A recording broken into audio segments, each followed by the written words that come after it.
નમસ્કાર. આજે આપણે વાત કરીશું આંતરરાષ્ટ્રીય મહિલા દિવસ વિશે.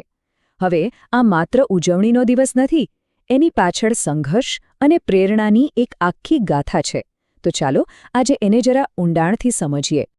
ચાલો શરૂઆત એક બહુ જ સુંદર કવિતાથી કરીએ. નારી તું નારાયણી. આ શબ્દો સાંભળતા જ આપણને આપણી સંસ્કૃતિમાં સ્ત્રીના ઊંચા સ્થાનનો ખ્યાલ આવે છે. પણ શું વાસ્તવિકતા હંમેશા આવી જ રહી છે? એ એક મોટો સવાલ છે.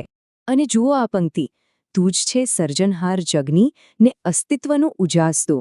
ખરેખર આનાથી વધુ સારી રીતે સ્ત્રીના મહત્વને કેવી રીતે સમજાવી શકાય? આ જ તો આપણી સંસ્કૃતિ છે. તો આ જ વિચાર સાથે આપણે આપણા પહેલા ભાગ પર આવીએ છીએ. નારી, જે શક્તિનું સ્વરૂપ છે. પણ આ બધું સન્માન અને આદર્શની વાતો તો થઈ. એની પાછળ એક બહુ જ લાંબા સંઘર્ષનો ઇતિહાસ છુપાયેલો છે. અને એ ગાથાને સમજવી બહુ જરૂરી છે. અને અહીંથી જ શરૂ થાય છે આપણો બીજો ભાગ, સંઘર્ષની ગાથા. આ કહાનીની શરૂઆત છેક 20મી સદીના પ્રારંભમાં ન્યૂયોર્ક શહેરની ગલીઓમાંથી થઈ હતી. જરા આ સફર પર નજર કરીએ. બધું શરૂ થયું 1908માં ન્યૂયોર્કમાં મહિલાઓના એક મોટા વિરોધ પ્રદર્શનથી. પછી 1910માં આ વિચાર આખી દુનિયામાં ફેલાયો. પણ 8 માર્ચની તારીખ કેમ?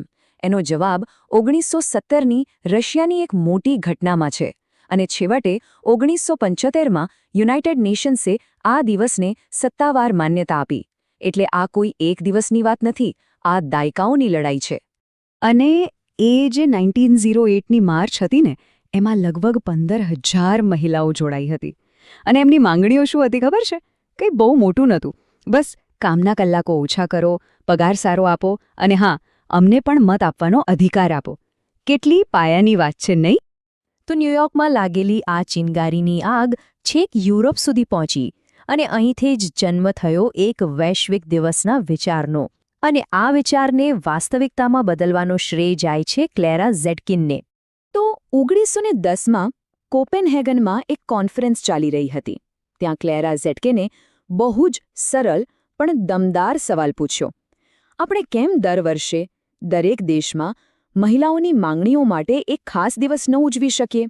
અને બસ ત્યાં હાજર 17 દેશોની 100થી વધુ મહિલાઓને આ વાત તરત જ ગમી ગઈ અને તેમણે આ વિચારને ટેકો આપ્યો.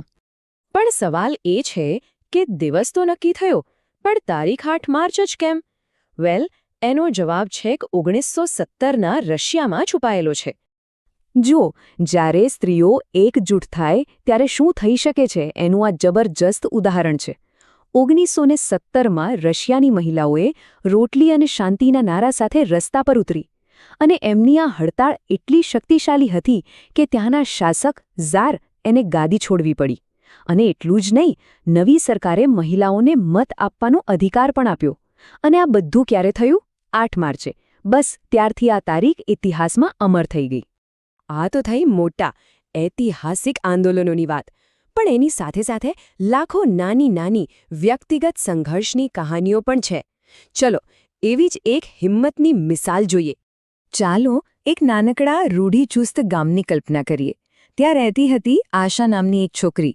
ભણવામાં એકદમ તેજસ્વી, પણ એના સપના અને ગામની પરંપરાઓ વચ્ચે જમીન આસમાનનો ફરક હતો.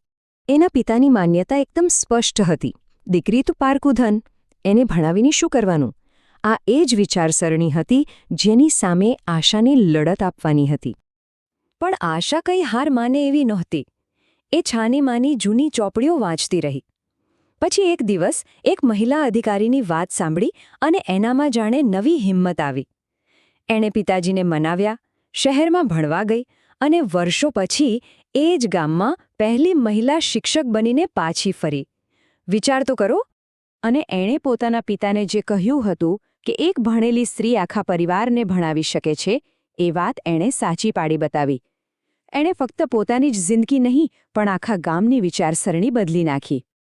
તો આશાની આ નાની પણ દમદાર કહાની અને ઇતિહાસનો પેલો મોટો સંઘર્ષ, આ બધું જ આપણને આજના દિવસના મહત્વ પર લાવીને મૂકે છે. આજનો દિવસ આપણી પ્રેરણા. એક મજેદાર વાત કહું? આ દિવસ સાથે 3 ખાસ રંગો પણ જોડાયેલા છે. જાંબલી, જે ન્યાય અને ગૌરવનું પ્રતીક છે. લીલો જે આશાનું પ્રતીક છે અને સફેદ જે શુદ્ધતાનું પ્રતીક છે. કેટલું અર્થપૂર્ણ છે નહીં? અને આ એક કહેવત તો આપણે બધાએ સાંભળી જ હશે, જે આ દિવસના સારને એકદમ બરાબર પકડે છે. જે હાથ પારણું ઝૂલાવે છે તે જ હાથ વિશ્વ પર શાસન પણ કરી શકે છે. આ જ તો છે ખરી નારી શક્તિ. તો આજે આંતરરાષ્ટ્રીય મહિલા દિવસ ફક્ત એક કેલેન્ડરની તારીખ નથી. આ દિવસ છે સિદ્ધિઓને ઉજવવાનો, લિંગ સમાનતા માટે અવાજ ઉઠાવવાનો અને જ્યાં હજુ પણ તકોનો અભાવ છે ત્યાં એની માંગ કરવાનો. તો અંતે બસ એક જ સવાલ મનમાં આવે છે. ન્યૂયોર્કની ગલીઓથી લઈને આશાના નાના ગામ સુધીની આ આખી સંઘર્ષની ગાથા આપણને આવનારા ભવિષ્ય માટે શું શીખવી જાય છે? આના પર વિચારવા જેવું ખરું.